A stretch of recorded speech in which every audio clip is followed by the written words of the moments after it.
मित नमस्कार मित्रांनो, सिंहगडाच्या या चौथ्या भागात मी आपले स्वागत करतो।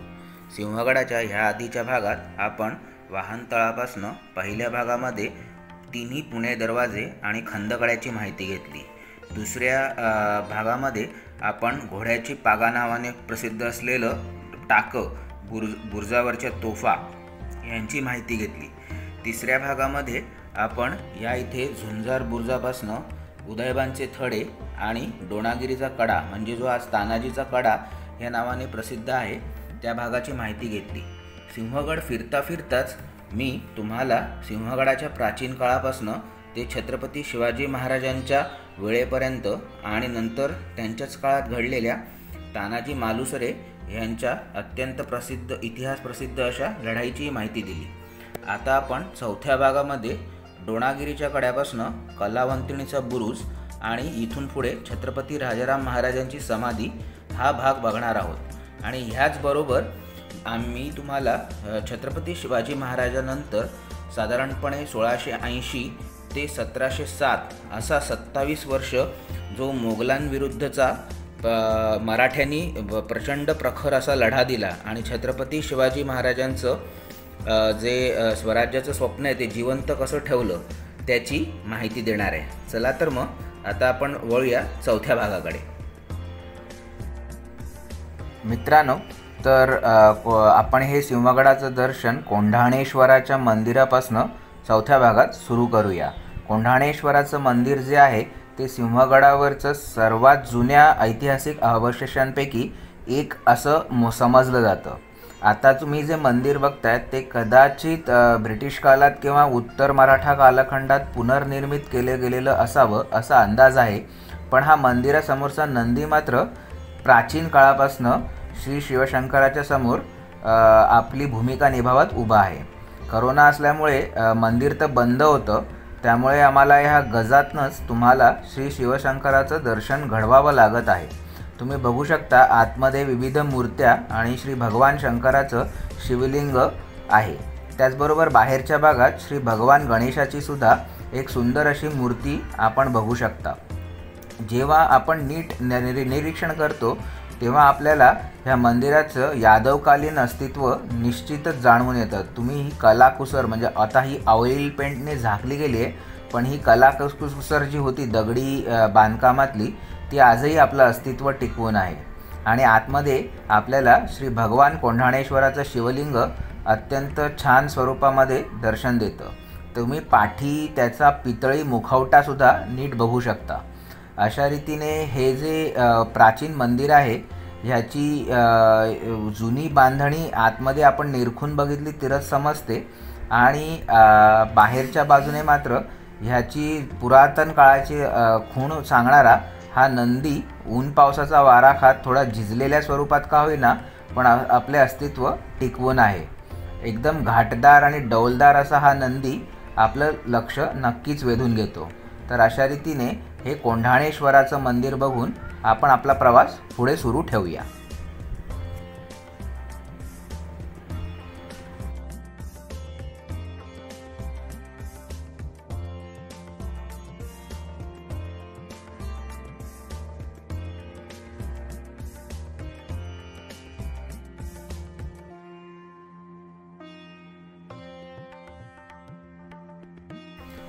शिवछत्रपतींच्या राज्याभिषेकानंतर एकदा एक फारच कठीण धार्मिक पेच निर्माण झाला।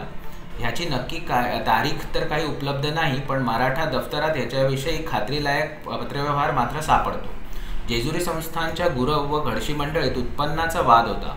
चिंचवडकर मोरया गोसावी देव एकदा दर्शनासाठी जेजुरीस आले होते, तेव्हा देवांना हा वाद समजला। तेव्हा त्यांनीच परस्पर न्यायनिवाडा केला। त्यांनी दोन्ही पक्षांना चिंचवडला बोलवून घेतले व घडशी मंडळींचा हक्क परस्पर गुरवांना देऊन टाकला।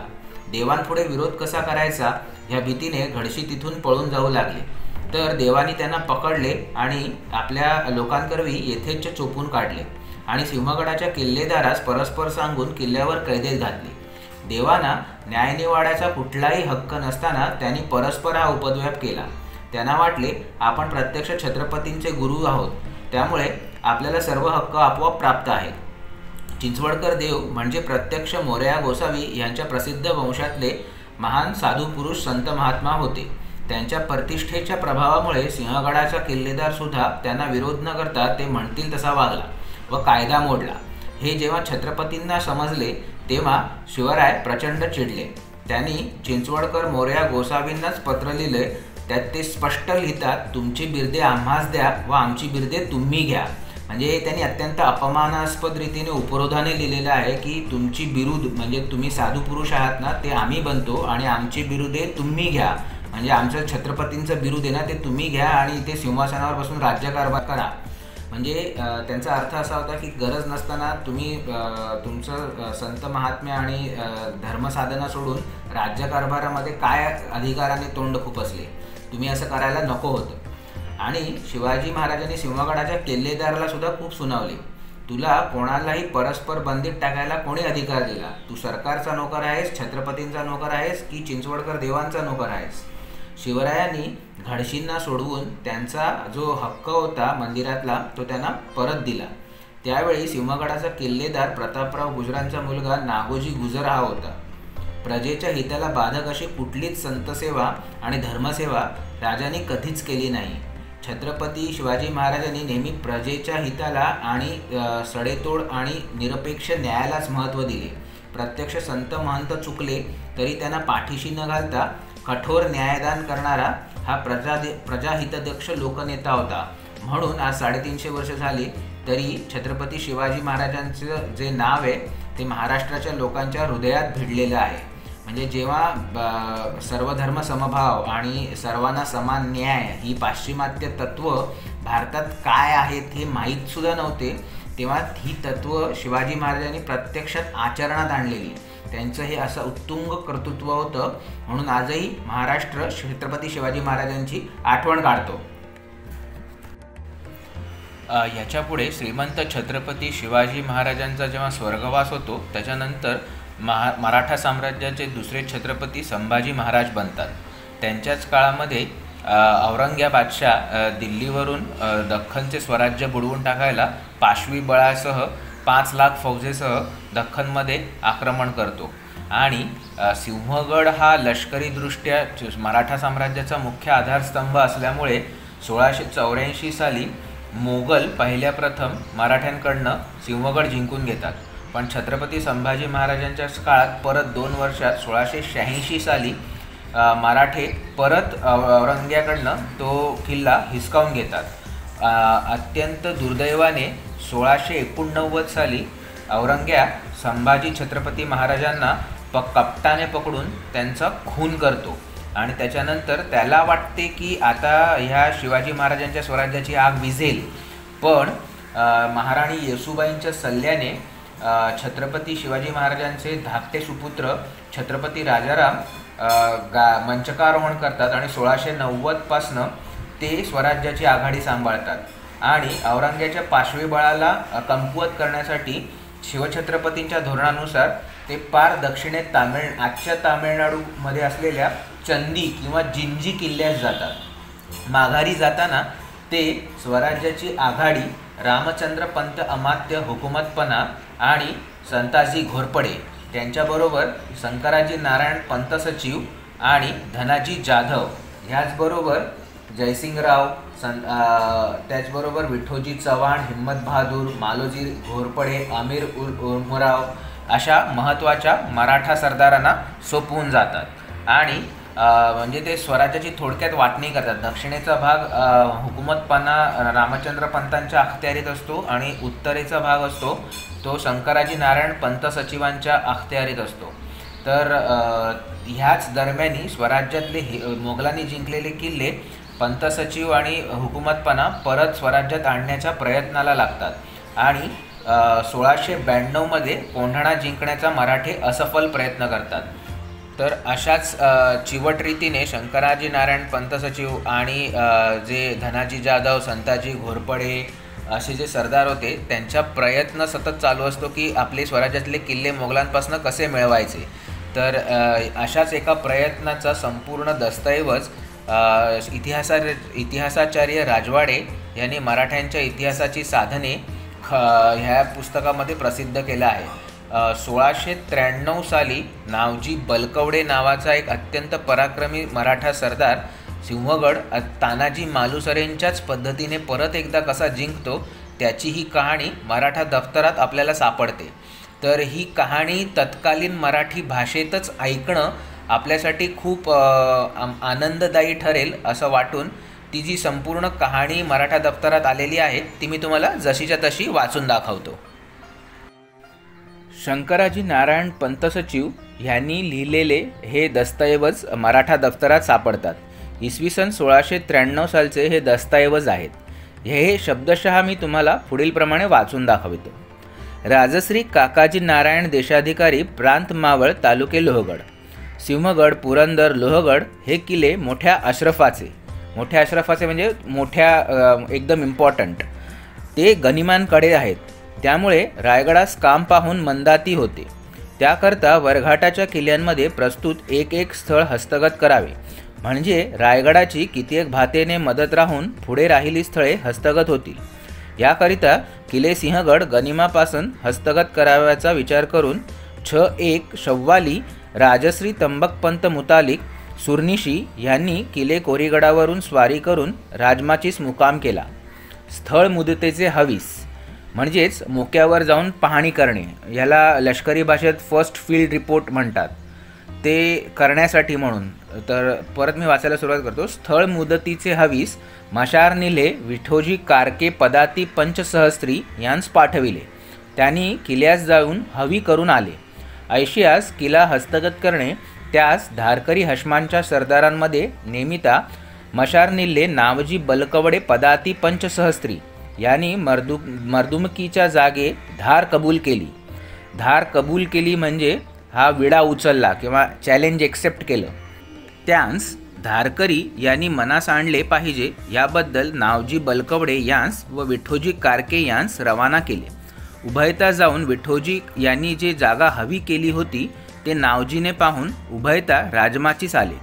या उपरी जमावामध्ये धारकरी निवडीकरता नावजी बलकवडे यांनी विनंती केली की स्वामींनी धार नेमली तर आपण कबूल केली, परंतु सिंहगड म्हणजे मोठे अशरफाचा आहे, गनीम बहुत जोरावर, हमेशा खबरदार आहे। साले गुदास्ता म्हणजे मागच्या वर्षी साले गुदास्ता स्वामीने किल्ला हस्तगत करायची स्वारी केली होती। ते समय जमाव जाऊन आदी करून सिड्या तटास लाविल्या। गनिमाची खबरदारी देखून धारकरी यांनी कच खाऊन आले, कामास धक्का बसला।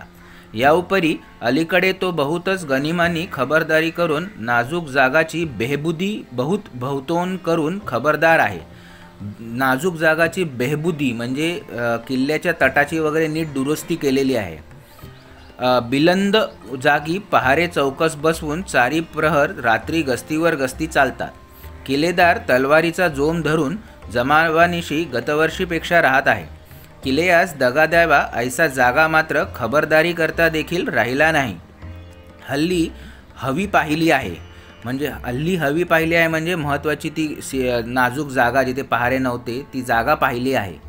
त्या जागे पहाऱ्याचे बाहेर आहे। पूर्वी राजश्री कैलासवासी स्वामींचे काळी किल्ला गनिमांकडे असता हस्तगत करायचा प्रयत्न केला होता। तेव्हा तानाजी मालुसरेसारखा सरदार धारेस नेमला होता। त्यांनी शर्त करून किल्ला हस्तगत केला। तानाजीसारखे माणूस त्यावरी खर्च होऊन गेले। आपण जीवावर निदान करून धार कबूल केली आहे। किल्ला हस्तगत झाल्यावरी मौजे सावरगाव तालुके पौन मावळ हा गाव आपणास इनाम मिळाला पाहिजे ऐसी विनंती केली असे। त्या सिंहगड अशरफाचा जागा त्याखेरीज स्थळ गनिमाचे जोरावरी आहे। नावजी यांना धार कबूल केली। ह्याकरिता गाव इनाम द्यायचा तह केला। ह्या उपारी 1 जिल्कादी म्हणजेच 25 जून 1693 राजमाचीकडून जमावेनिशी स्वारी करून कोकणातून घाटमाठा चढून दर मजल करीत गडानजीक रानामध्ये दबा धरिला। 6 जिला म्हणजेच 30 जून 1693 ह्या तारखेला धारकरी यांची निवड करून किल्ला कबस करायासी कूच केले। ते किल्ले मजकुऱ्याच्या कड्यावरी जाऊन धारकरी भाले लावून चढले। नावजी बलकवडे प्रथम धारेस नेमले होते। त्यांनी जातीने प्रथम लागून माळेने चढले। तटा सानिध्य जमावेनेसी गेले। त्याउपरी गनिमाची रात्री बहुत खबरदारीने गतीने जारी होती. शिड्या लावाया अवकाश फावला नाही. अरुणोदयीस विठोजी कारके यांनी तटासी पहाऱ्याजवळ लाविली. नावजीने मन वाढून शर्थीने शिड्या चढून पहारा चोपून 6-7 रोजी म्हणजे 1 जुलै 1693 रोजी किल्ला हस्तगत केला. याकरिता मौजे सावरगाव तालुके बिन मावळ कुलबाब कुळ कानून खेरीज हकदार व इनामदार करून नूतन इनाम दिला असे. नावजी बलकवडे यांनी हे प्रचंड साहस नक्की कुठल्या बाजूने केले हे मात्र नक्की सांगता येत नाही. आणि ह्या प्रचंड साहसानंतर जेव्हा सिंहगड कब्जात आला त्यानंतर 1703 सालापर्यंत सिंहगड किल्ला मराठ्यांच्याच ताब्यात राहिला होता. ह्याच्या पुढे दख्खनच्या मातीत 20-20 वर्ष लढून हैराण झालेला पण प्रत्यक्षात मात्र पदरात काहीच न पडलेला औरंगजेब चिडून स्वतः मोहिमांना 1699 सालापासून सुरू करतो. औरंगजेबाच्या ह्या मोहिमा 1699 पासून सुरू होतात. त्याच्यामध्ये वसंतगड, अजिंक्यतारा, सज्जनगड, पन्हाळा, चंदनवंदन असे किल्ले जिंकले जातात. 1699 ते 1701 या म्हणजे साधारण 2 वर्षाच्या काळात 2-2.5 वर्षाच्या काळामध्ये तो एवढे किल्ले जिंकतो.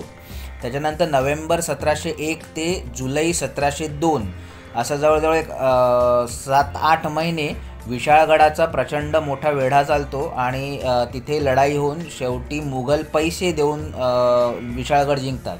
त्या पूर्ण वेढ्याची कहाणी आपल्या विशाळगडाच्या व्हिडिओजमध्ये आपण नक्की बघू शकता. तर विशाळगड जिंकून झाल्यावर औरंगजेब आपला मोहरा सिंहगडाकडे वळवतो. 27 डिसेंबर 1702 खासा औरंगजेब बादशाह हिमगडाच्या पायथ्याशी पोचतो.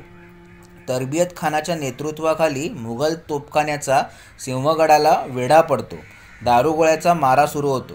3 महिने वेढा म्हणजे 3 महिने हा सगळा धुमाकूळ चाललेला असतो.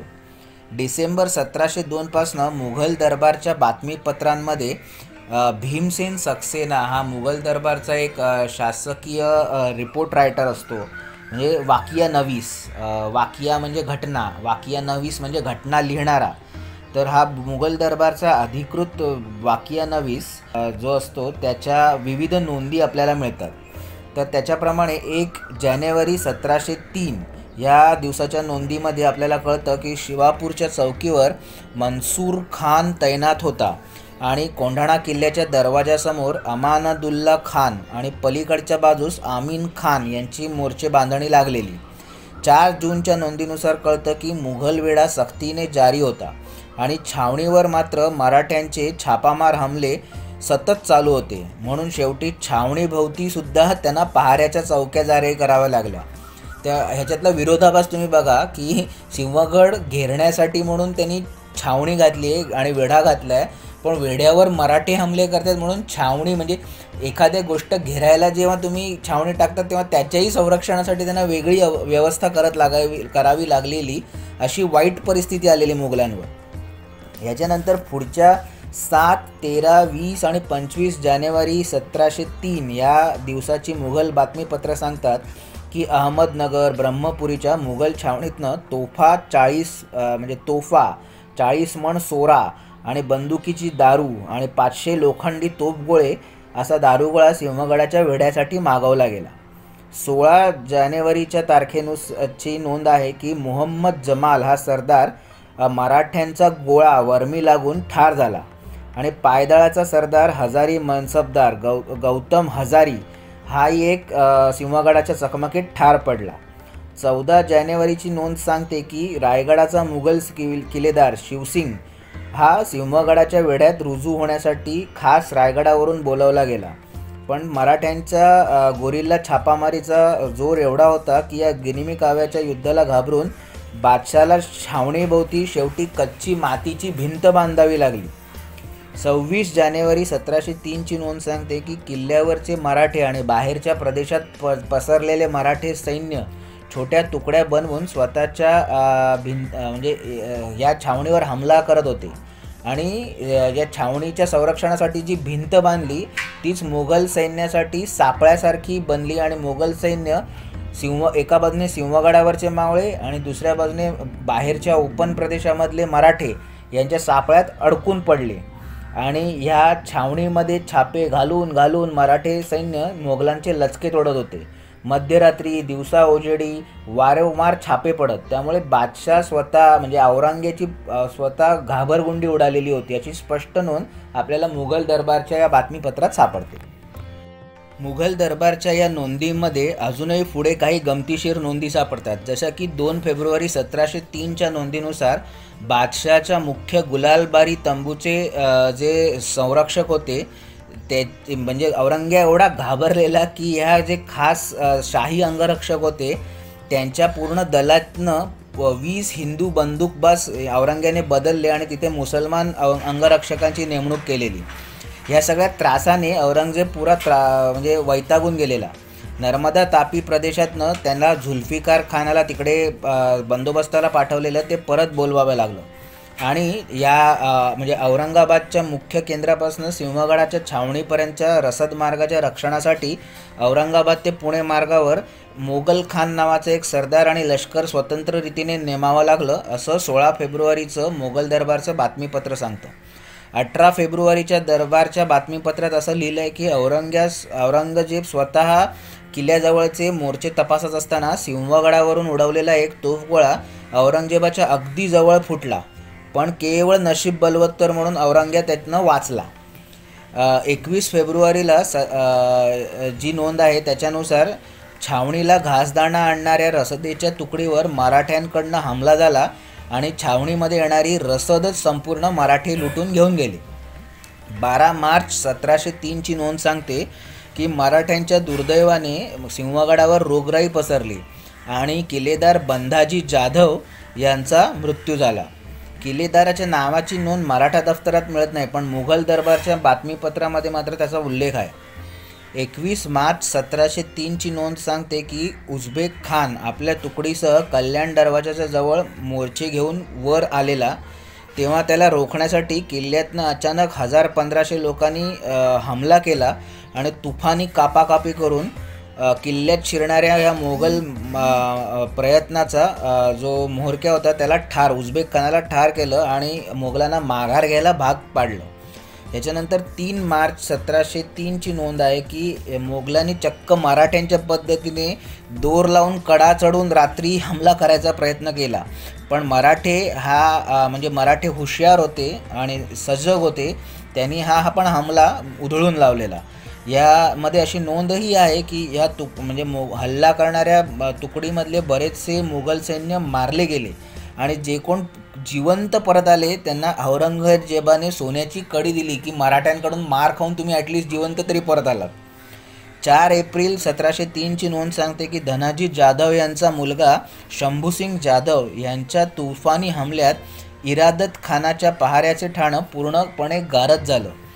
10 एप्रिलच्या नोंदीनुसार शंभूसिंग जाधव यांचा पराक्रम आपल्याला परत एकदा दिसतो की छावणीच्या बाहेर शंभूसिंग जाधव टपूनच बसलेले होते आणि छावणीकडे येणारी रसदीची तुकडी जशी छावणीच्या परिसरात येते तशी ही छावणी लुटून ते घेऊन जात होते.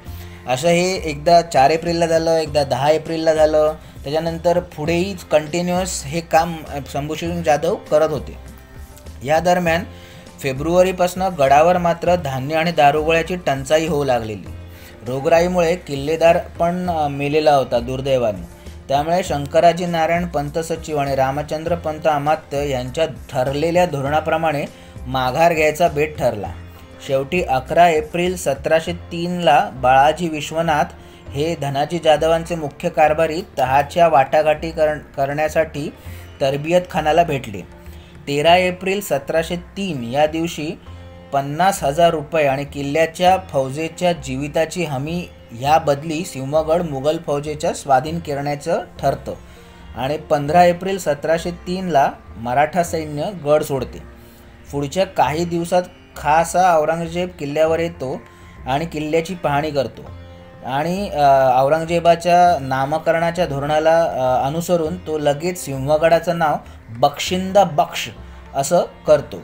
तर अशा रीतीने हे सिंहगडाचं म्हणजे पहिल्यांदी मूळ नाव कोंढाणा होतं, नंतर छत्रपती शिवाजी महाराजांनी त्याचं नाव सिंहगड केलं, त्याच्यानंतर हे औरंगजेबाने बक्षिंदा बक्ष असं केलं पण हे बक्षिंदा बक्ष हे नाव मात्र समाजमानात काही रुळलं नाही आणि लोक त्याला सिंहगड आणि कोंढाणा ह्याच नावाने ओळखत होते.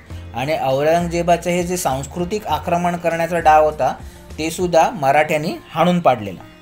आणि अशा रीतीने शेवटची नोंद आहे पुणे दरबारच्या बातमीपत्रात की 24 एप्रिल 1703ला औरंगजेब आपला किल्ल्यावरचा मुक्काम हलवतो आणि शेवटी मुहियाबादला जातो. आता हे मुहियाबाद म्हणजे पुणे, म्हणजे औरंगजेबाने जी नामकरणाचा सपाटा लावलेला त्याच्यात पुण्याचं नाव बदलून पण मुहियाबाद केलेलं, पण हेही नाव जनमानसात रुळलं नाही आणि पुणे हेच नाव कायम राहिलं. अशी सगळी ही विस्तृत नोंद मासिरे आलमगिरी आणि मोगल दरबारची बातमीपत्र या 2 मुघल इतिहासावरच्या अधिकृत ग्रंथामध्ये सापडते. तर मित्रांनो, अशा रीतीने आपण पराक्रमी नावजी बलकवडे यांची वीरकथा जी सिंहगडावर घडून गेली ती ऐकली आणि त्याच्यानंतर सिंहगडाने पाहिलेला कराल असा मुघल वेढा आणि सिंहगडावरच्या मावळ्यांनी त्यांना कसं यशस्वीपणे तोंड दिले आणि औरंगजेबाचा सुद्धा नाकात दम कसा आणला आणि औरंगजेब पण मरता मरता वाचला, त्याची कथा मुघल दरबारच्या अखबारामधूनच बघितली. त्याच्यानंतर आता आपण स्थलदर्शनामध्ये परत एकदा तानाजीच्या कड्याचं एक शेवटचं विशाल असं दर्शन घेऊन तिथून दिसणारा खडकवासल्याचा विशाल असा जलसागर बघून आपण आपलं स्थलदर्शन पुढे तसंच सुरू ठेवूया. तुम्ही बघत असाल येथे कड्यालगतची जी तटबंदी आहे ती सध्या पूर्णपणे उद्ध्वस्त झालेली आहे, पण येथे जिल्हा परिषद आणि वन खात्याच्या सौजन्याने चांगलं लोखंडी जे रेलिंग करण्यात आलेलं आहे तेथून चालत चालत आपण सिंहगडाच्या पश्चिमेच्या टोकाकडे येतो. हा पश्चिमेच्या टोकावर असलेला कलावंतिणीचा बुरुज या नावाने प्रसिद्ध असलेला बुरुज आहे. येथे आता दगडी तुम्ही फुटपाथ बघू शकता, पण हा जो वर प्लॅटफॉर्म म्हणजे ही जी वरची जागा आहे ही मात्र मूळची दगडी तटबंदीची जागा आहे. हा बुरुज आहे. येथून आपल्याला पाठी म्हणजे आपण हा एकदम पश्चिमेला आहे तर पश्चिम आणि दक्षिण याच्या मधली जी मधला जो भाग आहे चंद्राकृती सिंहगडाच्या दरीचा तानाजीच्या कड्याचा हा संपूर्ण भाग आपल्याला इथून दिसतो आणि ह्या म्हणजे अत्यंत खोल दऱ्यांची आपण येथून खोली अनुभवू शकतो आणि जसं मागे दिसत होतं तसाच परत अत्यंत विशाल असा सह्याद्रीचा प्रदेश आणि पुण्याच्या उपनगरांचा प्रदेश आपण येथून बघू शकतो. खडकवासल्याचं धरण तर आपल्याला जिथून तिथून दिसतच असतं. तर अशा रीतीने हा कलावंतिणीचा बुरुज आहे. बघायला गेलं तर आता मराठा साम्राज्यात कलावंतिणींची फारशी काही जागा नसायची.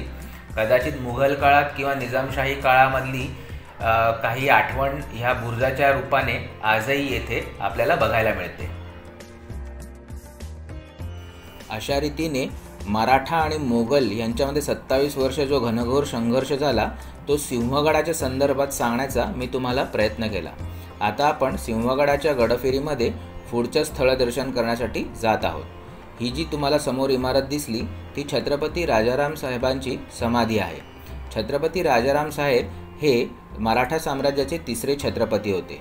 इसवी सन 1689 ते इसवी सन 1700 अशी सुमारे 10 वर्षे छत्रपती राजाराम साहेबांची नेतृत्व मराठा साम्राज्याने अनुभवले.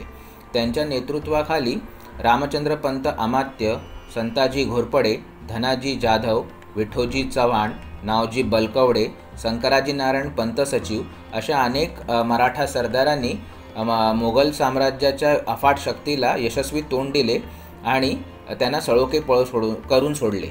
छत्रपती राजाराम संदर्भात मध्ये एक आठवण सांगावीशी वाटते किंवा जेव्हा त्यांचा जन्म झालेला तेव्हा ते पालथे जन्माला आले तेव्हा सगळ्यांना त्या काळच्या हिशोबाप्रमाणे तो अपशकुन वाटला. तेव्हा शिवाजी महाराजांना जेव्हा ही खबर कळली तेव्हा मात्र त्यांनी पटकन अत्यंत आनंदाने सांगितलं की पालथा निपजला म्हणून काय झालं, हा मुलगा पुढे जाऊन दिल्लीची पादशाही पालथी घालेल. आणि अक्षरशः तसेच राजाराम महाराजांच्या बाबतीत घडून आले. त्यांच्या काळामध्ये औरंगजेबाने इथे 10 वर्ष डोकं आपटले पण तो कायमसाठी येथेच आला आणि अडकून पडला आणि अंततः मराठ्यांनीच औरंगजेबाला या भूमीमध्ये गाडले आणि मुघल साम्राज्य खिळखिळे केले.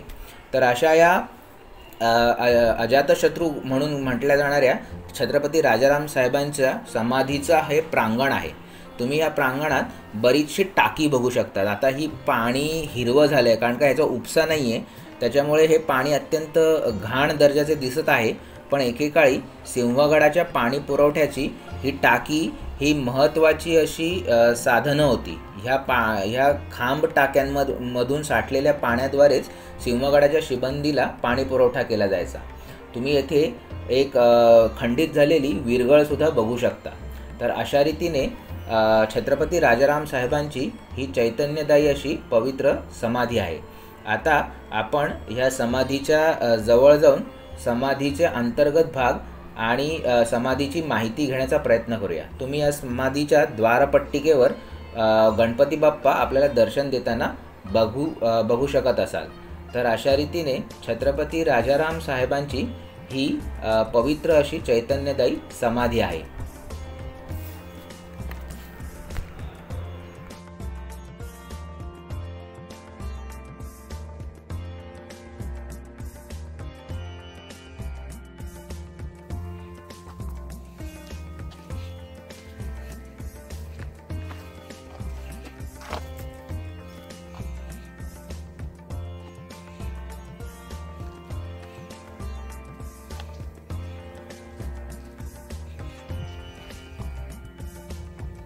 मित्रांनो, ही आपल्या एका अत्यंत शूर आणि वीर आणि आदरणीय अशा व्यक्तिमत्वाची समाधी आहे.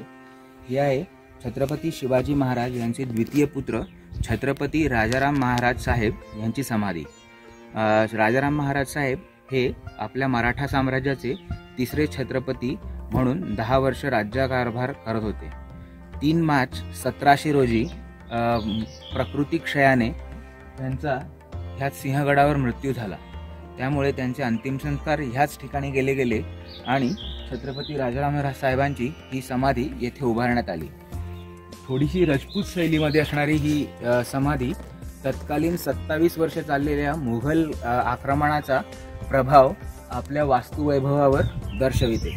आणि पुढे ताराबाई राणी सरकार म्हणजे ज्या छत्रपती राजाराम साहेब यांच्या पत्नी होत्या, त्यांनी सरदार ढमढेरे म्हणजे तळेगाव ढमढेरे येथील जे प्रख्यात ढमढेरे घराण्याचे सरदार होते, त्यांना सिंहगडावर ह्या समाधीची व्यवस्था वंशपरंपरेने बघण्यासाठी आज्ञा केली. आजही ढमढेरे घराण्यातील वंशज छत्रपती राजाराम साहेबांची जी समाधी आहे त्याची व्यवस्था बघतात आणि त्यांच्या म्हणजे पुण्यतिथीच्या वेळा वगैरे इथे येऊन समाधीला आदराने सर्व जे त्यांचे म्हणजे आपले विधी असतात, प्रार्थना असतात, ते सर्व करतात. तर अशा रीतीने सिंहगड हे केवळ तानाजी मालुसरे किंवा नावजी बलकवडे ह्या आपल्या मराठा सरदारांचे शौर्यस्थान तर नक्कीच आहे, पण त्याचबरोबर आपल्या तिसऱ्या छत्रपती महाराजांची अत्यंत पवित्र अशी पुण्यतिथी म्हणजे इथे स्वर्गवास झाला, त्यामुळे त्यांची समाधी स्थळ असलेलं एक चैतन्यदायी क्षेत्र सुद्धा आहे.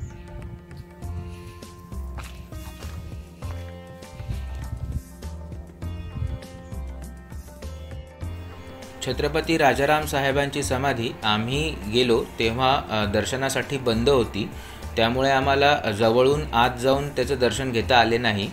पण आपल्या रसिक प्रेक्षकांसाठी आणि इतिहासप्रेमींसाठी त्या गजांच्या दाराच्या आडून जितकं जमेल तितकं आम्ही कॅमेऱ्याच्या द्वारे तुम्हाला हे दर्शन घडवण्याचा प्रयत्न केलेला आहे.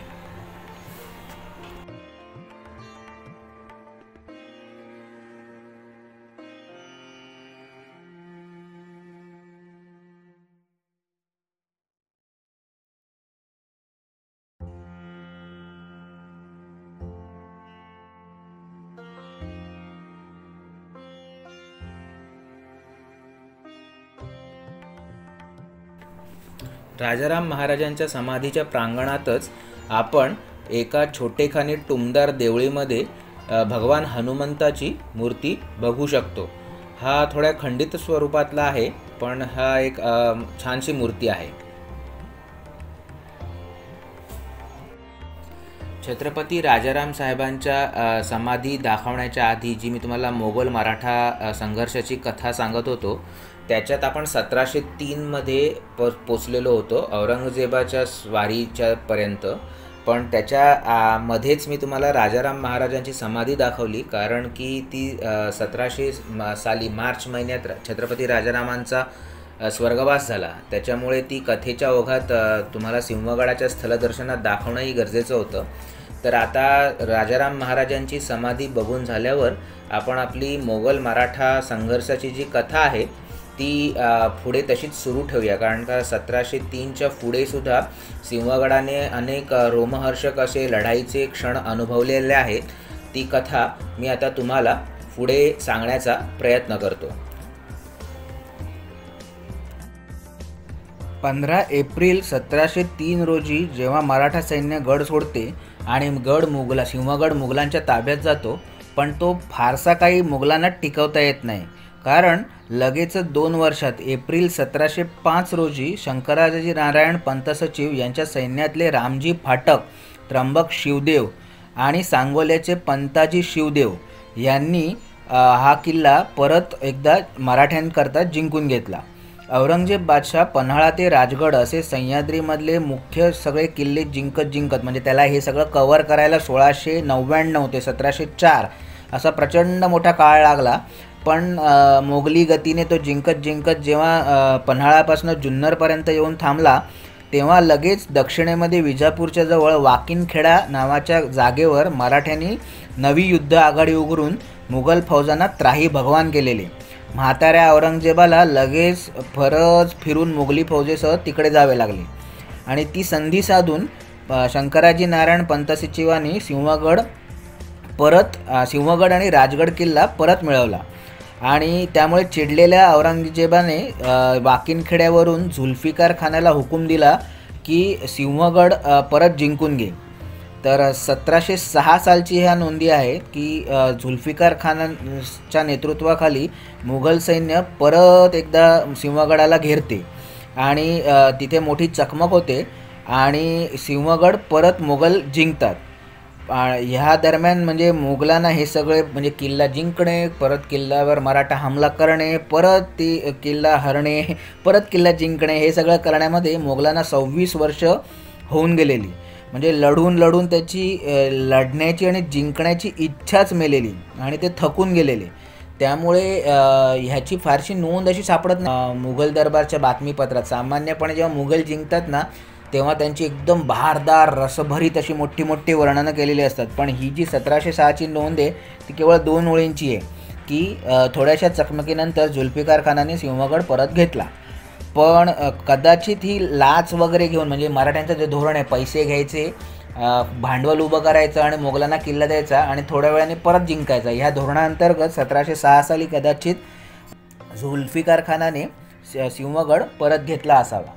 ह्याच्यानंतर 3 मार्च 1707 सालची नोंद आहे की वाकिनखेड्याची मोहीम आटपून औरंगजेब परत उत्तरेकडे येऊ लागला आणि शेवटी 20 फेब्रुवारी 1707 ही जुलियन इंग्रजी तारीख आहे किंवा 3 मार्च 1707 ही ग्रेगोरियन कॅलेंडर, म्हणजे ग्रेगोरियन कॅलेंडर हे जे आत्ता आपण वापरतो त्याच्या तारखेप्रमाणे 3 मार्च 1707 रोजी अहमदनगर जवळच्या भिंगार गावामध्ये वयाच्या 89व्या वर्षी शेवटी मातीला मिळाला.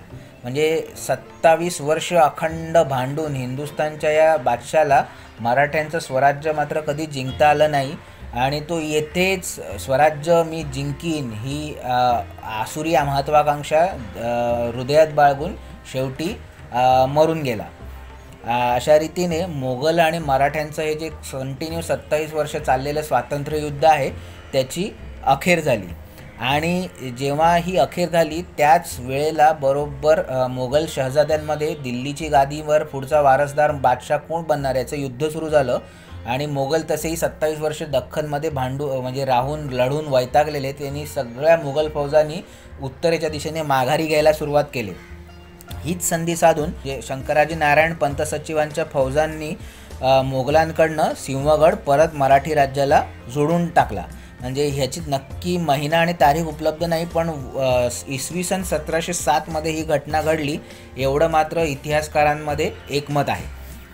मराठ्यांचा हा जो मोगलांविरुद्ध प्रखर असा स्वतंत्रता संग्राम सुरू होता त्याच्यामध्ये अनेक ज्ञात अज्ञात मराठा वीरांची नावं आपल्याला मराठ्यांच्या दफ्तरात मिळून जातात. जसं की 1703 सालचं हे एक पत्र आहे जे शंकराजी नारायण पंत सचिवाने लिहिलेलं आहे. त्याच्यामध्ये आपल्याला ह्या सिंहगड किल्ल्याच्या घेरे सरनाईकांचं एक नाव कळून येतं. हे पत्र मराठ्यांच्या इतिहासाची साधने खंड 20वा शिवकालीन घराणी ह्या पुस्तकामधले आहे, ज्याचा लेखांक क्रमांक 274 आहे. ते पत्र शब्दशः पुढील प्रमाणे: श्री स्वस्ती शालिवाहन शके 1624 मार्गशीर्ष शुद्ध द्वादशी महशरुल अनाम हवालदार व कारकून तालुका कार्याती मावळ यांस शंकराजी नारायण पंत सचिव सुहुरसन सलास मया व अलफ रायाजी इतबारराव सरनाईक घेरा किले सिंहगड यांनी गनिमांपासून सिंहगड किल्ला हस्तगत करते समयी स्वामी कार्यावरी एकनिष्ठेने राहून तरवारीची सर्थ करायाची ते करून किल्ला गनिमांपासून हस्तगत केला. हे घेराचे वतनदार एकनिष्ठ याकरता यांस नूतन इनाम मौजे खामगाव तालुका मार पैकी वाडी खरमरी जमीन कास टके 2 खास इनामदार व हकदार वजा करून कुलबाब कुलकानून सदरहू जमीन इनाम करून दिल्ली असे. तरी तुम्ही सदरहू इनाम जमीन यास नेमून देऊन पुत्र पौत्र दिवा वंश परंपरेने इनाम चालवीत जाणे, प्रतिवर्षी ताजे सनदीचा उजूर न करणे, तालीक लिहून घेऊन असल सनद भोगावटियास परतोन देणे.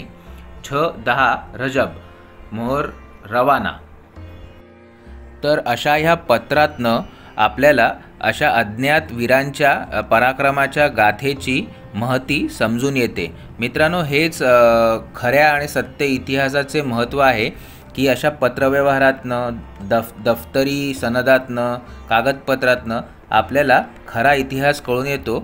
आणि आपण आज 200-300 वर्षानंतरसुद्धा असे हे जे छोटे मोठे अज्ञात वीर होते पण त्यांचं कर्तृत्व मात्र महान होतं. हे घेरे सरनाईक नाईक सरदार सैनिक ह्यांचं गुणगान समजून घेऊ शकतो आणि आपण त्यांच्या इतिहासातलं कर्तृत्व कायमसाठी स्मरणात ठेवू शकतो. तर अशा रीतीने आपण ह्या पत्रातनं इतिहास समजून घेऊन आपल्या कथेकडे परत वळूया.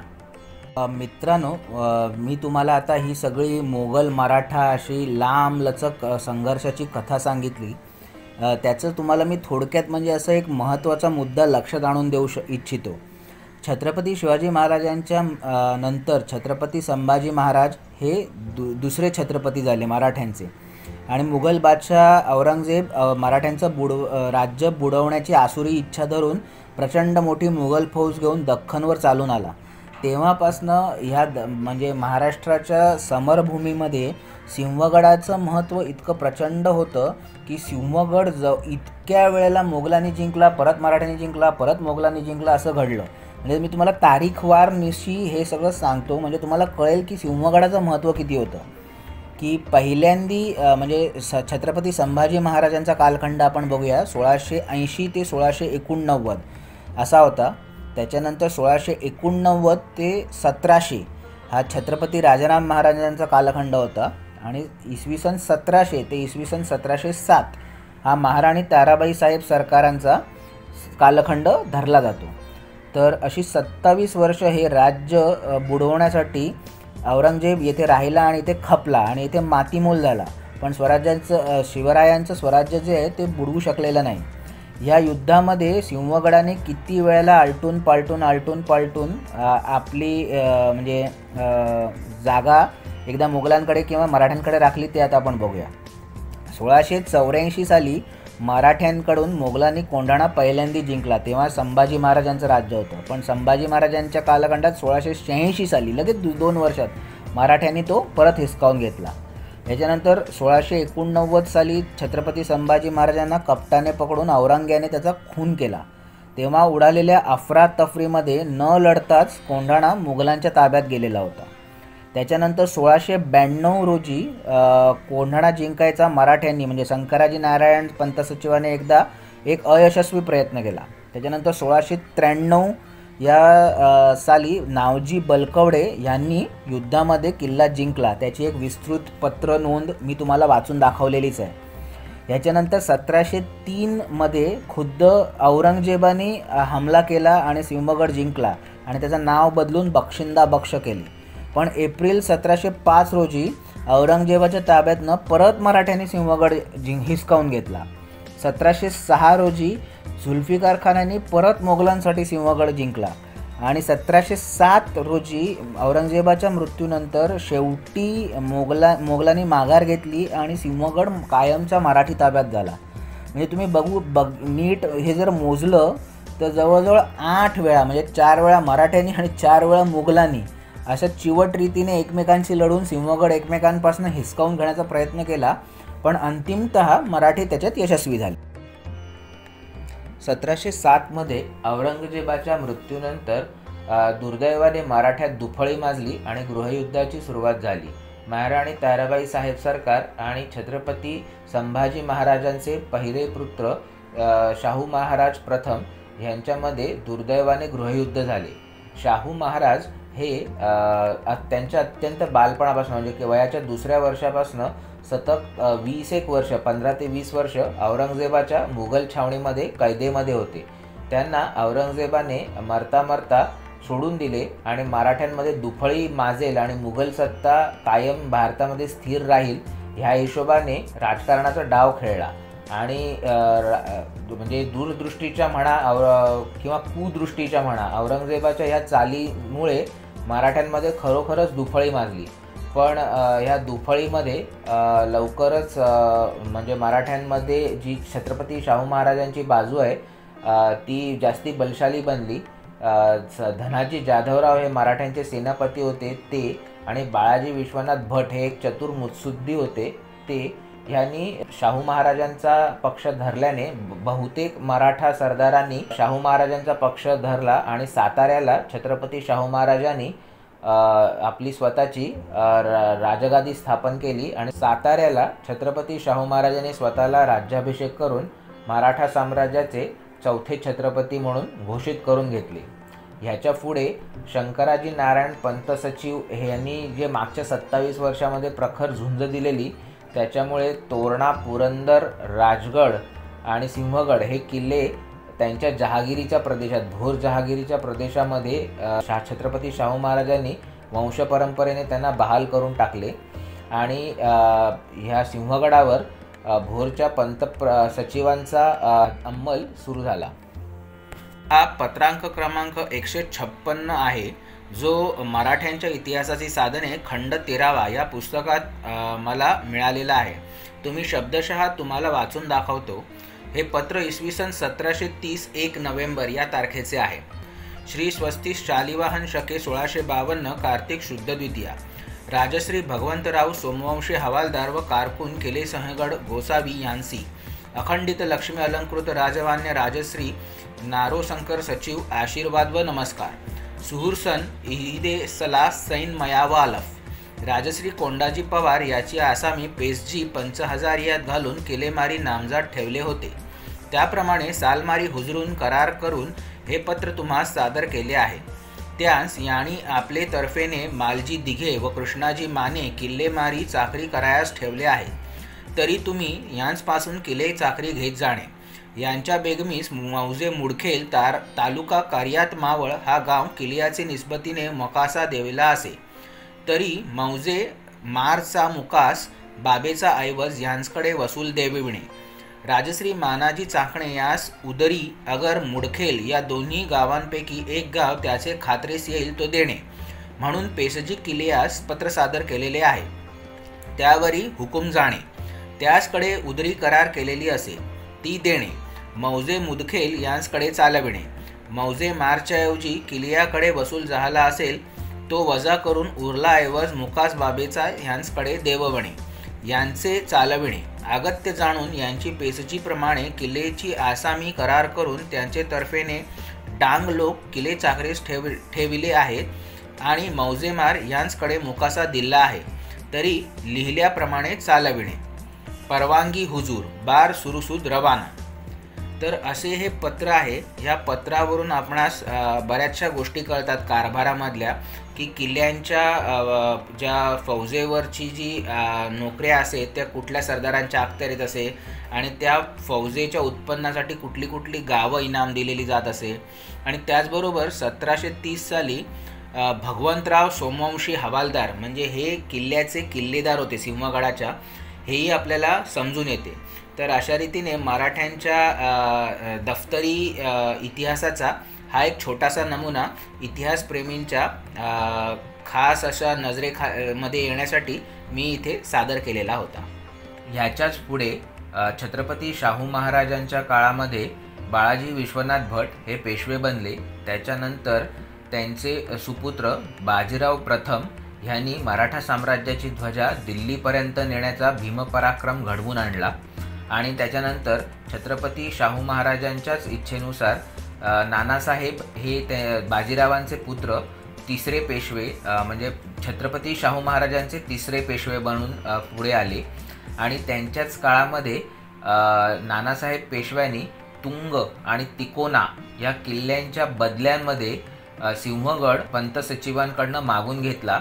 आणि तुंग आणि तिकोना भोर जहागिरीचा भाग झाला आणि सिंहगड मात्र पुण्याच्या प्रदेशामध्ये जवळ असल्याने पेशव्यांच्या मुख्य ठिकाणापासून महत्त्वाचे लष्करी केंद्र असल्याने पेशव्यांच्या जहागिरीचा भाग झाला.